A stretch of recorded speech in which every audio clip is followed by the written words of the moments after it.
یہ ہوگا. کسی نے ایک اور سوال کیا ہے, قربانی کا ارادہ رکھنے والے کو بال اور ناخن کاٹنے کا کیا معاملہ ہے ادھر کی, اور اس کے گھر والے بھی کیا بال اور ناخن نہ کاٹیں؟ تو دیکھیے, قربانی کا جو بھی شخص ارادہ کرے, نبی کریم صلی اللہ علیہ وسلم نے فرمایا جو شخص قربانی کا ارادہ کرے وہ شخص ذی الحجہ کا, مطلب ذی الحجہ کا چاند, عید جس کو بولیں گے, یہ جو عید ہوتی ہے اس کا چاند پہلے دکھ جاتا ہے ادھر کی, 10 دن بعد عید ہوتی ہے ادھر کی, ٹھیک ہے.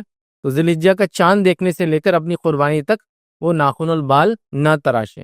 تو لہٰذا جس کا بھی ارادہ قربانی کرنے کا ہے وہ اپنے ناخن اور بال نہیں کاٹنا چاہیے جب تک کہ اس کی قربانی نہیں ہو جاتی ہے, ٹھیک ہے. لیکن جب قربانی ہو جاتی ہے تو اس کے بعد ضرورت ہے تو وہ کاٹے, کاٹنا ضروری نہیں ہے. کچھ لوگ کیا سمجھتے ہیں کہ وہ ارادہ رکھتے ہیں تو کاٹتے نہیں, پھر قربانی کرتے کاٹنا شروع کر دیتا ہے, ضرورت نہیں بھی ہے تو کاٹتے ہیں, ٹھیک ہے, بولے وہ اب ہوگی نا قربانی. مطلب یہ کہ اتنے دنوں میں تو کاٹنا نہیں ہے جب تک قربانی نہیں ہوتی, لیکن قربانی ہونے کے بعد ضرورت ہے تو کاٹنا ہے, نہیں تو نہیں کاٹنا ہے, ٹھیک ہے. تو لہٰذا یہ مانا ہے. اس میں ایک اور چلن ہمارے پاس ہو چکا آج کل کہ قربانی کے دن لوگ قربانی کرتے ہیں اور قربانی کرتے جا کے پورا سر صاف کر لیتے ہیں, مطلب ٹخلا کرا کے گھوم رہے ہیں. تو یاد رکھیے درست نہیں ہے. کوئی کروا رہا ہے کسی وجہ سے ایک الگ بات ہے, قربانی دے رہے ہیں تو بولے بالوں کی قربانی بھی بولے جانور کی قربانی کی بات, وہ اسی حدیث سے لیتے ہیں کہ کوئی شخص جو قربانی کا ارادہ کرے بالوں ناخن نہ کاٹے. تو اس کا مطلب وہ لیتے ہیں کہ جب کر دے تو پھر کاٹے, وہ جا کے کاٹتے, کمپلسری نہیں ہے, اس کو کاٹنا ہے کاٹے, اس کو نہیں کاٹنا ہے نہیں کاٹے, لیکن یہ ضروری چیز نہیں ہوتی, یاد رکھیے. لیکن جب تک قربانی نہیں دی تب تک تو آپ نہیں کاٹ سکتے ہیں.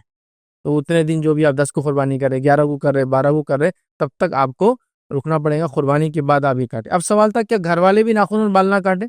تو دیکھیے, جو شخص ارادہ رکھتا ہے اس کے لیے کہا گیا, اس کے ماتحت لوگ اگر کاٹ لے تو مسئلہ نہیں ہے.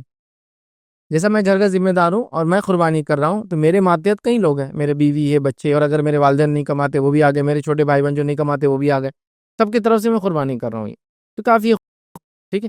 لیکن اگر وہ کاٹنا چاہے ناخن بال تو کاٹ سکتے ہیں, کیونکہ اصل میں ہوں جو دے رہا ہوں, تو میرا کافی. لیکن تربیت کے لیے اگر آپ سب کو بولے کہ نہ کاٹے تو یہ تربیت کے لیے, نالج کے لیے, ان کو لائف میں ایک سیکھنے کے لیے مل جائے گا, تو وہ بھی نہ کاٹے تو ٹھیک ہے, کوئی مسئلہ نہیں. لیکن اگر وہ کاٹ لے تو آپ کو انشاءاللہ اس سے پرابلم نہیں ہونا چاہیے, اس سے وہ مسئلہ نہیں ہوتا. اور ویسے بھی اگر کوئی غلطی سے کاٹ بھی رہے تو اس کا کوئی کفارہ نہیں ہے, اس کا کوئی گناہ نہیں ہے, اس سینس میں کہ کوئی گناہ لکھا ہوا ہو کہ اس کے 100 نیکیاں چلے جائیں گی, قربانی کا اجر چلے جائیں گا, ایسا نہیں ہے.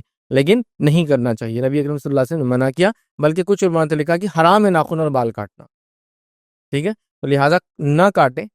ماتحت لوگ کاٹ سکتے ہیں, لیکن اگر تربیت کے لیے ان کو بھی نہ کٹائے اچھی بات ہے, تاکہ ان کو بھی ایک سیکھنے کو ملتا ہے بچے وغیرہ کو. تو بہرحال لیکن گھر والے ماتحت لوگ کاٹ سکتے ہیں, ذمہ دار جو کر رہا ہے وہ نہ کاٹے, لیکن سب بھی اگر نہ کاٹے تو اچھی بات ہے. اگر سب نہ کاٹے تو اللہ تعالیٰ سب کو اجر دیں گا اس کا, لیکن جو کر رہا ہے وہ تو بالکل نہ کرے, ٹھیک ہے.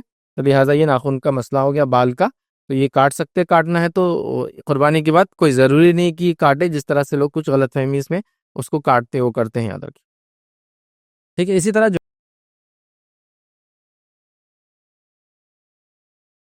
السلام علیکم. آپ بھی ہمارے اس کام میں تعاون کریں اپنی زکات و صدقات کے ذریعے. ڈونیشن ڈیٹیلز کے لیے ڈونیٹ پر کلک کریں. اگر آپ کو ہمارے ویڈیوز پسند آئے ہیں تو اسے شیئر کریں اور سب کے حقدار بنیں. روزانہ ہمارے ویڈیوز کو پانے کے لیے ہمارے یوٹیوب چینل کو سبسکرائب کریں اور بیل آئکن دبائیں. ہم سے دیگر سوشل میڈیا پر جڑنے کے لیے ویڈیو میں دیے گئے آئی ڈی کو سرچ کریں. جزاک اللہ.